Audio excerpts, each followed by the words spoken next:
علم دین کا جو علم ہے یہ وہ چیز ہے کہ سرور عالم صلی اللہ تعالیٰ علیہ وآلہ وسلم نے ارشاد فرمایا، جب دین کا طالب علم اپنے گھر سے نکلتا ہے تو اللہ کے فرشتے خوش ہو کر، خوش کس چیز سے ہوتے؟ فرما اس کے کام سے۔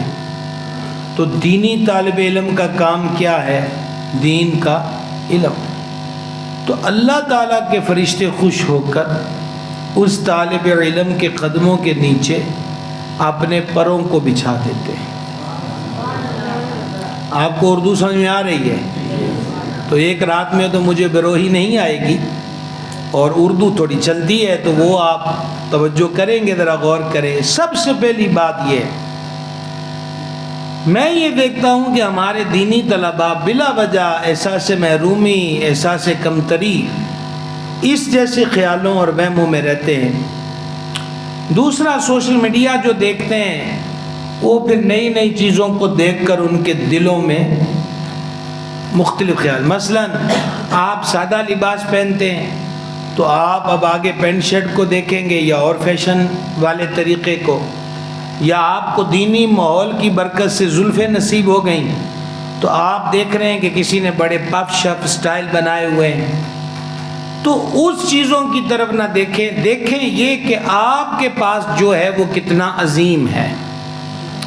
اب پوری دنیا میں بڑے بڑے ممالک کو آپ دیکھیں، کسی ملک کا کوئی صدر یا وزیر اعظم یا اور بڑی شخصیت جب دوسرے ملک میں جاتے ہیں، استقبال پروٹوکول، بڑے لیول پر جو پروٹوکول ہے وہ یہ ہوتا ہے اس کا استقبال کہ سرخ رنگ کا قالین بچھا دیتے ہیں، ریڈ کلر کا کارپیٹ، سرخ رنگ کا قالین، اس سے زیادہ اور کچھ نہیں ہے۔ اگر کوئی چھوٹا ملک کا سربراہ کسی بڑے ملک میں جائے اور ایئرپورٹ پر اس کے لیے ریڈ کارپیٹ، سرخ قالین بچھا دیا جائے کہ وہ اس میں چل کر آگے بڑھے گا، تو اس چھوٹے ملک کی تمام چینل اس کو بریکنگ نیوز بناتے ہیں کہ ہمارے صدر یا وزیر اعظم کو اتنے بڑے ملک میں یہ استقبال کیا گیا کہ اس کے لیے سرخ قالین، ریڈ کارپیٹ بچھا دیا گیا۔ آپ اپنا مقام دیکھیں، سرخ قالین لوگ بناتے ہیں، مشینوں میں بنتا ہے، لیکن حضور نبی پاک علیہ السلام فرماتے ہیں کہ دینی طالب علم کے قدموں کے نیچے اللہ تعالیٰ کے فرشتے پر بچھاتے ہیں۔ یہ چھوٹی سی بات نہیں ہے بھائی صاحب۔ تو وہ سرخ قالین جس وزیر کے لیے، کسی بھی پرسنالٹی کے لیے بچھایا گیا، تو وہ پھر اس ملک میں جا کے الٹ بازی نہیں کرتا، آوارگیاں نہیں کرتا، وہ مزید حساس ہو جاتا ہے، وہ مزید اپنے آپ کو بہتر کرتا ہے کہ بھائی ملک میں آئے ہیں تو میرا اتنا استقبال ہوا ہے تو میرا اچھا تاثر جائے، قول سے، فعل سے، کوئی بونگی نہ ماروں، کوئی غلط حرکت نہ کروں۔ یہ چیز ہمیں سوچنی ہے کہ دین کا علم پڑھنے نکلے ہیں تو رب کے فرشتوں نے پر بچھا دیے، اب میں نے اپنی زندگی کو مزید بہتر کرنا ہے۔ سوچنا یہ ہے کہ ابھی پڑھنے جا رہے ہیں تو یہ شان ہے، جب پڑھ لیں گے تو مقام کیا ہوگا، جب پڑھے پر عمل کریں گے تو مقام کیا ہوگا، اور جب اس پڑھے کو آگے پڑھائیں گے تو تب شان و عظمت کا عالم کیا ہوگا۔ ایک چیز یہ ہے۔ دوسرا، فقر و تنگ دستی۔ یار مزدوری کر لیں، کسی دکان پہ کام کر لیں، روز پیسے آئیں گے، دل میں جو آیا، میں نے تو خیر اتنی دکانیں خزدار میں نہیں دیکھی، ہمارے ادھر تو تھوڑے تھوڑے فاصلوں پر یہ برگر کی دکان، شوارمے کی دکان، تو آپ کے ہاں جو چیز بھی آپ کی عمر کے حضرات شوق سے کھاتے ہیں، تو ابھی چھوٹی عمر ہے نا، تو یار کسی دکان پہ لگ جائیں، کام کر لیں، اور پھر کیا ہوگا کہ روز پیسے ملیں گے، دیہاڑی ملے گی، اجرت ملے گی، تو اپنی مرضی کی چیز کھا لیں گے۔ یہ ایک تصور ہے۔ سوچنا یہ ہے کہ کیا ہم نے صرف کھانے کے لیے جینا ہے یا کچھ کرنا بھی ہے، ایک چیز۔ دوسری چیز یہ ہے کہ ہمیں ملے گا کیسے، ہم کھائیں پیئیں گے کیسے، وغیرہ وغیرہ۔ تو نبی کریم علیہ الصلوۃ والسلام نے فرمایا، جو دین کا علم سیکھنے میں مصروف ہوتا ہے، تکفل اللہ لہ برزقہ، اس کے رزق کا کفیل اور ضامن خود اللہ تبارک و تعالی ہے۔ اب یہاں پر میں آپ سے عرض کرنا چاہتا ہوں کہ ابھی پڑھ رہے ہیں تو کفالت رزق کی ضمانت اللہ تعالیٰ کے دربار سے ہے. وَهُوَ خَيْرُ الرَّازِقِينَ، وہ سب سے بہتر رزق دینے والا ہے اور وہی سب سے بہتر رزق عطا کرتا ہے. عرض یہ ہے کہ پڑھ رہے ہیں تو رزق کا کفیل وہ ہے. کیا خیال ہے جب پڑھ جائیں گے تو ضمانت اٹھ جائے گی؟ اس رزاق کی عطا کردہ نعمتیں جو ہیں وہ معاذ اللہ چھن جائیں گی؟ ابھی جس کام کے لیے نکلے تھے اس کام میں یہ شان ہے، تو جب کام ہو جائے گا اور زیادہ سہولتیں ملیں گی. تیسری گزارش میں آپ سے یہ کرنا چاہتا ہوں کہ اپنے لیے سب جیتے ہیں. ابن کثیر نے البدایہ میں کریم ابن کریم سرکار سیدنا امام حسن مجتبی رضی اللہ تعالیٰ عنہ کا ایک قول مبارک لکھا. آپ فرماتے ہیں اپنے لیے تو سب جیتے ہیں، زندگی کا لطف یہ ہے کہ اوروں کے لیے جیا جائے. عرض یہ ہے یہ خزدار یا آپ جہاں جہاں سے بھی اس جامعہ میں پڑھتے ہیں اور دوسرے مدارس سے آئے ہیں، ہزاروں کی تعداد ہوگی، لاکھوں کی آبادی ہوگی کل علاقوں کو ملا کر، لیکن آپ چند سو حضرات ہوں گے جو دین کا کام، دین کا علم سیکھ رہے ہیں. آپ کو اللہ کا شکر ادا کرنا چاہیے کہ آپ کو رب نے اس کام کے لیے پسند فرما لیا. اچھا یہ میں نے کیا لفظ کہے کہ پسند فرما لیا؟ بھائی صاحب یہ صحیح بخاری میں حدیث ہے، نبی کریم علیہ الصلوۃ والسلام نے فرمایا اللہ تعالیٰ جس کے ساتھ خیر کا ارادہ کرتا ہے، بھلائی کا ارادہ کرتا ہے، اسے دین کی سمجھ عطا فرما دیتا ہے. اسے دین کی تو سب سے پہلے تو پھر آپ پہلے سوال پر رہے ہیں کہ یہ کتنا بڑا مقام ہے کہ اللہ تعالیٰ نے خیر کا ارادہ فرمایا، توفیق مل گئی اور آپ قرآن و حدیث کا علم پڑھنے سیکھنے کے لیے چل پڑے. اب کرنا یہ ہے، اب وہ یہی ہے کہ ہمیں مجبوراً بیچ میں پنجابی کے لفظ آ جاتے ہیں نا تو بولتے ہیں بروہی ہمیں آ نہیں رہی، تو اس کا متبادل اردو میں تلاش کر رہا ہوں.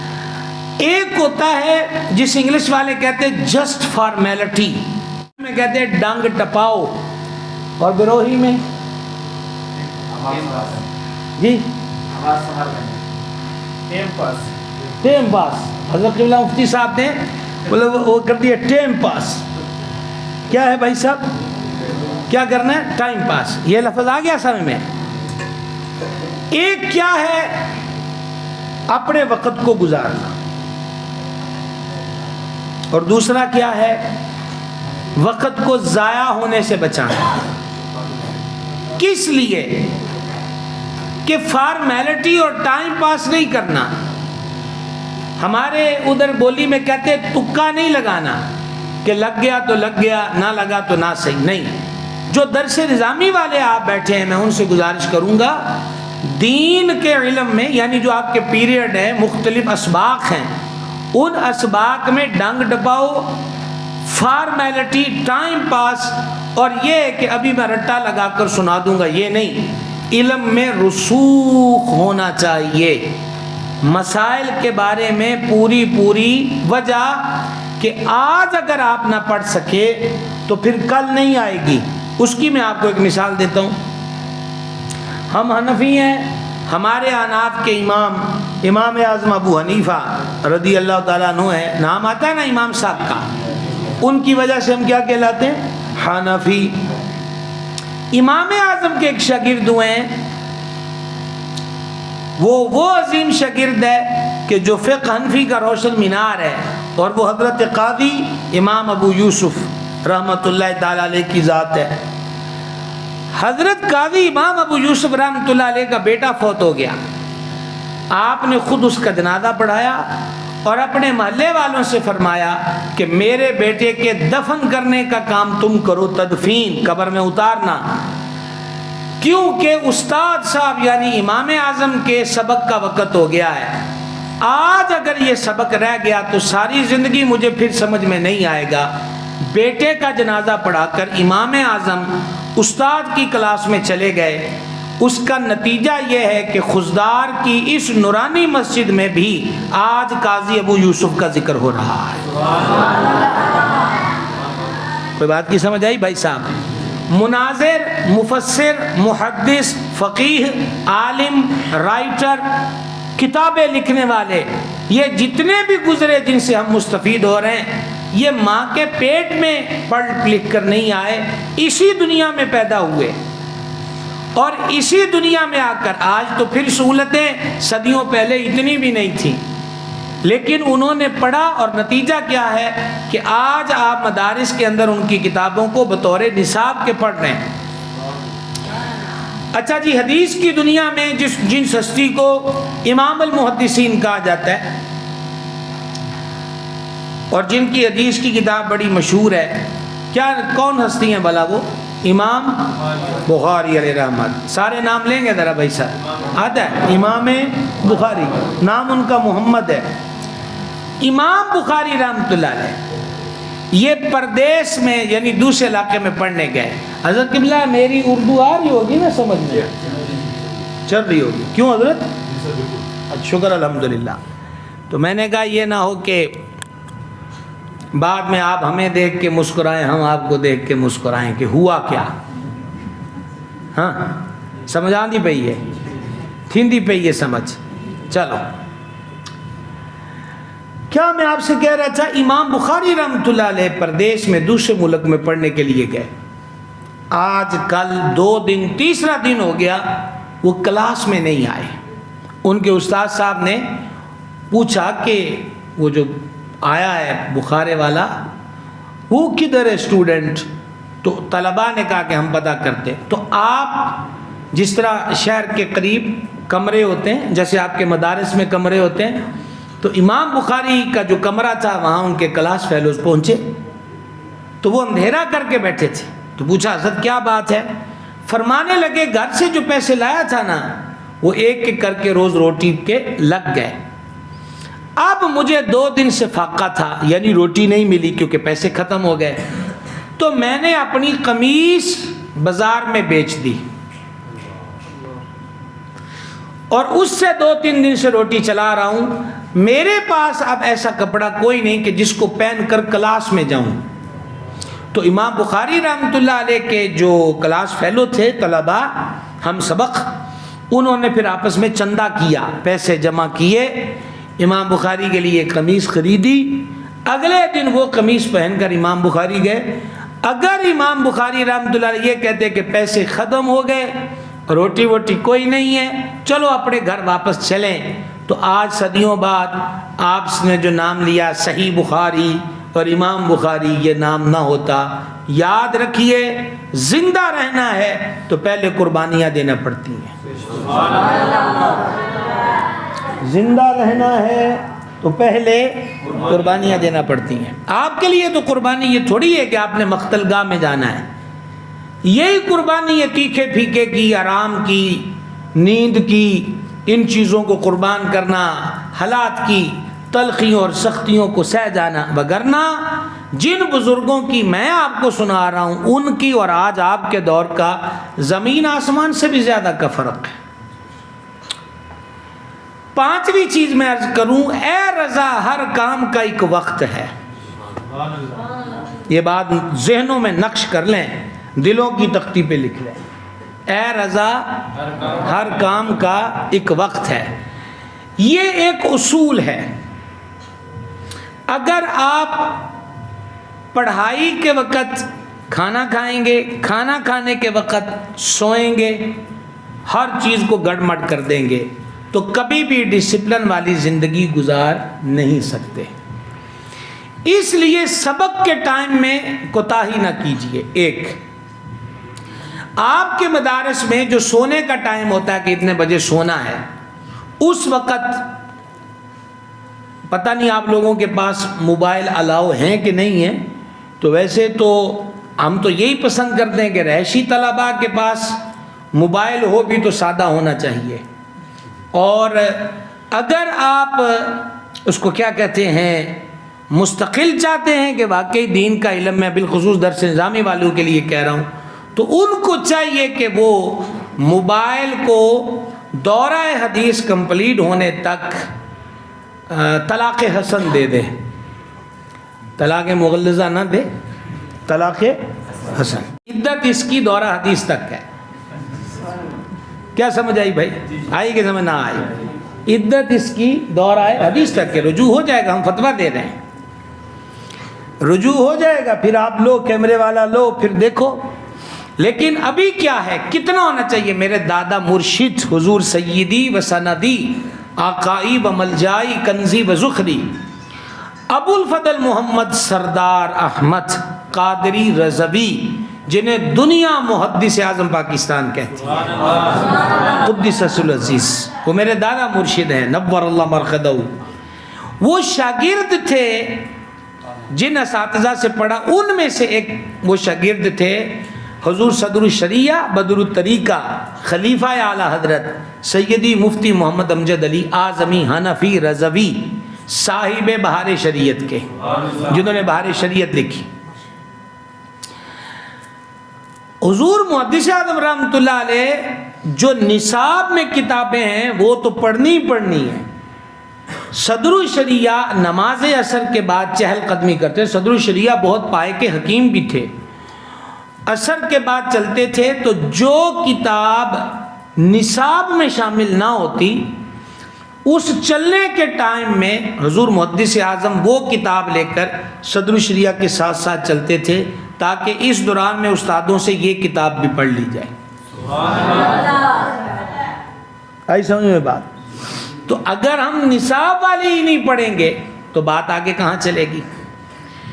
میں علماء کے پہلو میں حاضر ہوں, میں سب علماء کی نظر یہ بات کرنا چاہتا ہوں, اور میں ان طالب علموں میں شامل ہوں, آپ کی نظر کر رہا ہوں.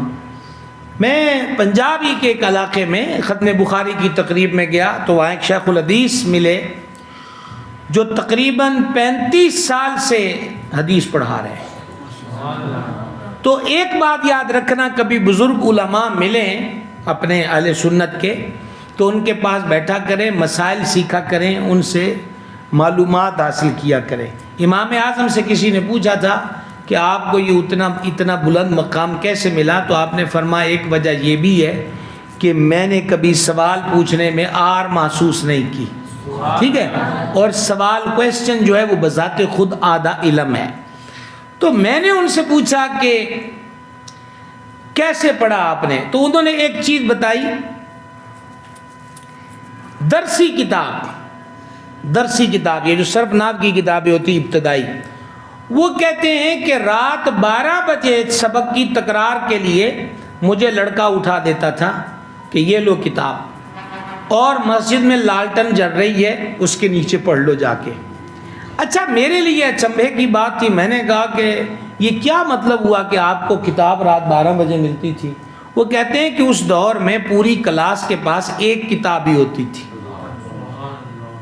تو سب نے اس کتاب میں سے باری باری اپنے سبق کو لینا ہوتا تھا. تو آپ دیکھ لو, آپ کے پاس تو ایسا نہیں ہے. تو رات 12 بجے اٹھ کے بھی تکرار کرنا, وجہ کہ صبح استادوں کو سبق سنانا ہے. اس لیے ٹائم پاس نہیں بلکہ رسوخ حاصل کیجئے. رسوخ جو ہے وہ میں آپ کو کیا عرض کروں کہ ایک تو ہے 2 + 2 کتنے ہوتے ہیں؟ جی 4 ہوتے ہیں. اور 3 + 1 بھائی یہ تو بہت زیادتی والی بات ہے. 2 اور 2 4 تو ہوئے, یہ تو سمجھ میں آ گیا. 3 اور 1 3 + 1 4 کے ہو گئے. ایسا ہی ہے جی, پکی بات ہے. غور کر لیا آپ نے کہ 3 + 1 کتنے ہوئے, اور 2 + 2 تب بھی 4, 4 ہیں. ایسے ہی ہے. تو 2 + 2 تو 4 ہے, لیکن 10 + 1 یہ تو 4 بنتا ہے. کیا خیال ہے؟ 2 + 2 4, اور 3 + 1 یہ تو 4 بنتا ہے. تو وہ 4 ہے, یہ 4 ہے. الگ الگ ہو گیا کہ نہیں؟ کیوں بھائی؟ میں آپ سے پوچھ رہا ہوں. نہیں, آپ بلا تکلف جواب دو بھائی صاحب. یہ سمجھ میں آیا؟ 2 + 2 تو کیا ہو گیا 4, اور 3 یعنی 3 + 1 تو 4 ہے. تو ایک تو نہ ہوا. تو آپ کیا جواب دیں گے کہ بھائی صاحب وہ بھی 4 ہیں، یہ بھی، اور 2 اور 2 جمع بھی 4 ہے، اور 3 جمع 1 بھی 4 ہے. یہ میں آپ سے عرض کرنا، دماغ گھمانا پڑا ہے کہ نہیں پڑا؟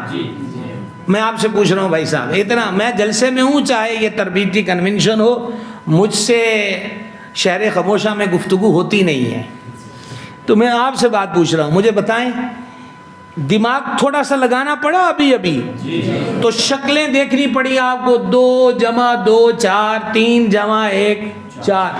یہی میں عرض کرنا چاہتا ہوں کہ رٹا وضو کے 4 فرض ہیں، چہرہ دھونا، دونوں ہاتھوں کا کونیوں سمیت دھونا، سر کے چوتھے حصے کا مسح کرنا، دونوں پاؤں کا ٹخنوں سمیت دھونا. اچھا جب وہ پریکٹیکل کرنے کی بات آ گئی تو نہ ٹخنے یاد رہے، ٹخنے کو گھٹنا کر دیا، گھٹنے کو ٹخنا کر دیا. میرے عرض کرنے کا مقصد یہ ہے کہ سبق رٹے کا نام نہیں ہوتا. رٹا لگائیں گے تو ٹائم پاس ہے، لیکن اگر آپ ان شکلوں سے سمجھیں گے کہ 2 جمع 2 بھی 4 ہے اور 3 جمع 1 بھی 4 ہے، دماغ کو گھمائیں گے تو مسئلہ یہ ابھی پتہ نہیں میں سمجھا سکا ہوں کہ نہیں. میں نے اپنی گزارش آپ کے سامنے رکھ دی. رسوخ فی العلم یہ بہت زیادہ ضروری ہے. چھٹی چیز آپ کی خدمت میں عرض کرنا چاہتا ہوں، علم کا تعلق ادب کے ساتھ ہے. کس چیز کا ادب؟ سب سے پہلے استاد کا ادب. اور یہ تعلق ہے جیسے وجود اور روح، بدن اور روح کا تعلق ہے. اگر آپ دین کے علم میں برکت چاہتے ہیں تو استاد کے ادب کو اپنی زندگی کا حصہ بنا لیں. اپنی زندگی کا حضرت قبلہ عطا محمد صاحب حافظ اللہ سے بات ہو رہی تھی رات، اور آج بھی جب گیٹ میں داخل ہوئے تو اس جامعہ کا نام بھی قاسمیہ ہے. تو میں پوچھ رہا تھا کہ یہ بھی مشوری شریف ہی آستانے کی نسبت سے، تو حضرت غالباً صبح کی بات ہے یا رات کی، ذکر فرما رہے تھے مشوری شریف والے سائیں کا کہ ان کے استاد جتوئی سے تعلق رکھتے تھے. تو یعنی کوئی چور پکڑا باغ میں کچھ لیتے ہوئے، تو اس کو لایا گیا حضرت کی بارگاہ اقدس میں، تو پوچھا کون ہوتے؟ تو اس نے بولا جتوئی ہوتا ہوں. تو بولا سارا باغ ہی تمہارا ہے. حالانکہ استاد نہیں، استاد کا جو برادری چل رہی ہے، برادری کا کوئی بندہ، استاد کا ادب یہاں تک ہوتا ہے. ایک ادب یہ ہوتا، میری طرف دیکھنا ذرا، میری طرف دیکھنا. ایک ادب یہ ہوتا استاد سامنے ہے، بالکل جیسے استاد گیا ایک دوسرے سے آنکھیں ملا کر اشارے کیے. یہ ادب نہیں، منافقت ہے. اور ایسا بندہ وہ جتنا مرضی شباز خطابت اور بلبل باغ علم و عرفان کیا کیا القابات، اس کو 360 لقب دے دو جتنے کعبے کے اندر تھے، تو بھائی صاحب کچھ بھی نہیں بنے گا، کچھ بھی نہیں بنے گا. کتنے بجے مغرب ہے قبلہ؟ 6:15 جمع اذان ہو جائے گی جی. تو پھر تو دعا کا وقت آن پہنچا جی، 7-8 منٹ، پھر تو وقت آن پہنچا. تو ایک گزاری یہ اساتذہ کا ادب، کیا عرض کیا میں نے آپ سے؟ جلدی بولیں گے ذرا. اساتذہ کا ادب، اور ادب صرف ظاہری ایکٹنگ کا نہیں بلکہ دل سے. کس سے؟ دل سے. 7ویں چیز ہے، پتہ نہیں نمبر پورے صحیح میں لے رہا ہوں کہ نہیں لے رہا، مجھے لگ رہا ہے میں 7ویں چیز پہ پہنچ گیا شاید. 7ویں چیز یہ مادر علمی سے وفا. جب ہم مادر علمی بولتے ہیں تو اس کا مطلب کیا؟ علم والی ماں. ایک ماں وہ ہے جس نے ہمیں پیدا کیا، 9 ماہ ہمارا بوجھ اٹھایا، جننے کی تکلیف سے ہی، پھر دودھ پلاتی رہی اور ہمیں پالا. ایک ماں یہ ہے. تو جس طرح اس ماں کے قدموں کے نیچے جنت ہے، تو جو مادر علمی ہے بھائی صاحب اس کے ساتھ بھی وفا ضروری ہے. کیا کر سکتے ہیں وفا؟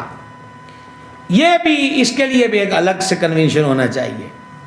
مختصر لفظوں میں یہ عرض کروں، ایک بلب جلا کر بیٹھیں تو 5 بندوں کا کام چل سکتا ہے، تو ان 5 کو چاہیے کہ وہ 3 بلب نہ جلائیں تاکہ ادارے کو بجلی کا بل زیادہ نہ آئے. ایک پنکھا ادھر کا چلا کر پیریڈ لگ سکتا ہے، فار ایگزامپل یہ مثالیں دے رہا ہوں.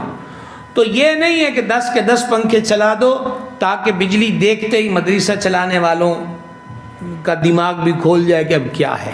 ایک مدرسے اپنے ادارے کی پراپرٹی کو، وہاں کے در و دیوار کو، وہاں کی صف اور قالین کو، اپنی پڑھنے والی پھٹیوں کو، اپنی کتابوں کو، ادارے سے وابستہ ہر چیز کو اپنی ذات سے کبھی نقصان نہ ہو۔ ایک تو یہ ہے، اور ایک اس سے بڑا ہے۔ ایک اس سے بڑا کیا ہے، اس کو ذرا دل کے کان سے سننا، وہ یہ ہے، یہ دروازہ توڑ دو گے یہ تو پھر بھی بن جائے گا، اپنے کردار سے کبھی اپنے ادارے پر کسی کو انگلی اٹھانے کا موقع نہ دینا،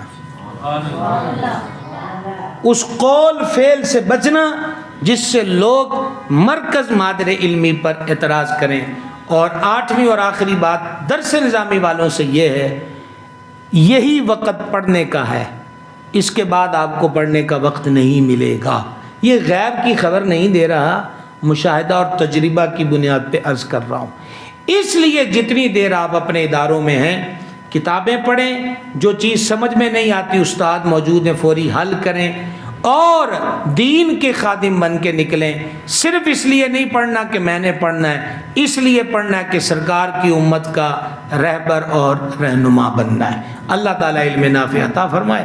وما علینا الا البلاغ۔